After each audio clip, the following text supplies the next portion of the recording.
Islamic Research Center. قربانی کے لیے صاحب نصاب ہونے کی شرط۔ ہمارے ہاں کچھ مذہبی حلقوں میں کہا جاتا ہے کہ قربانی کے لیے صاحب نصاب ہونا شرط ہے، یعنی وہ اتنے مال کا مالک ہو کہ وہ زکوٰۃ ادا کرنے کے قابل ہو۔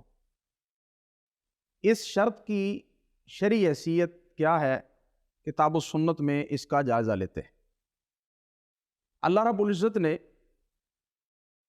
اللہ کے رسول صلی اللہ علیہ وآلہ وسلم کو قربانی کے متعلق ان الفاظ میں حکم دیا ہے، آپ صرف اپنے رب کے لیے نماز پڑھیں اور قربانی کریں۔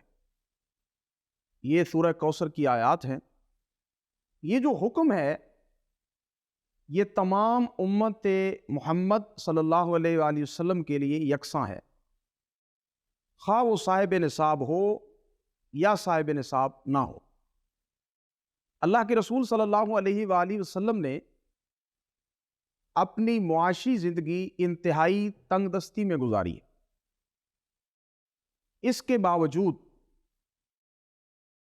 مدنی دور میں آپ صلی اللہ علیہ وآلہ وسلم نے قربانی کی اور ہمیشہ سے یہ معمول رہا ہے۔ عبداللہ ابن عمر رضی اللہ تعالیٰ عنہ کا بیان ہے جو جامع ترمذی کے اندر موجود ہے کہ اللہ کے رسول صلی اللہ علیہ وآلہ وسلم نے مدینہ میں 10 سال قیام فرمایا اور آپ صلی اللہ علیہ وآلہ وسلم برابر قربانی کرتے رہے، حالانکہ اللہ کے رسول صلی اللہ علیہ وآلہ وسلم کبھی صاحب نصاب نہیں ہوئے تھے۔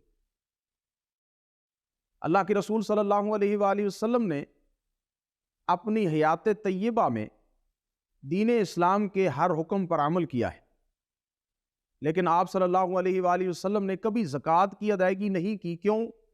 کیونکہ آپ صاحب نصاب نہیں تھے۔ صاحب نصاب کے اوپر زکوٰۃ فرض ہوتی ہے۔ اس طرح باوجود صاحب نصاب نہ ہونے کے آپ صلی اللہ علیہ وآلہ وسلم نے ہر سال قربانی کی اور اس کا اہتمام بھی کیا ہے۔ تو ہمارا ذاتی طور پہ جو رجحان ہے وہ یہ ہے کہ قربانی کے لیے صاحب نصاب ہونے کی شرط لگانا یہ انتہائی محل نظر موقف ہے۔ امام بخاری علیہ الرحمہ نے اپنی صحیح میں قربانی کے متعلق ان الفاظ کے ساتھ ایک باب قائم کیا ہے، عورتوں اور مسافروں کے لیے مسافروں کا بیان۔ اس عنوان کے تحت امام بخاری علیہ الرحمہ نے یہ ثابت کیا ہے کہ مسافر حضرات بھی قربانی کر سکتے ہیں، کیونکہ اللہ کے رسول صلی اللہ علیہ وآلہ وسلم نے سفر میں قربانی کی ہے۔ بہرحال قربانی کے لیے صاحب نصاب ہونے کی شرط لگانا کتاب و سنت کے خلاف ہے۔ اللہ سمجھنے کی، عمل کرنے کی توفیق عطا فرمائے۔ وآخر دعوانا ان الحمد للہ رب العالمین۔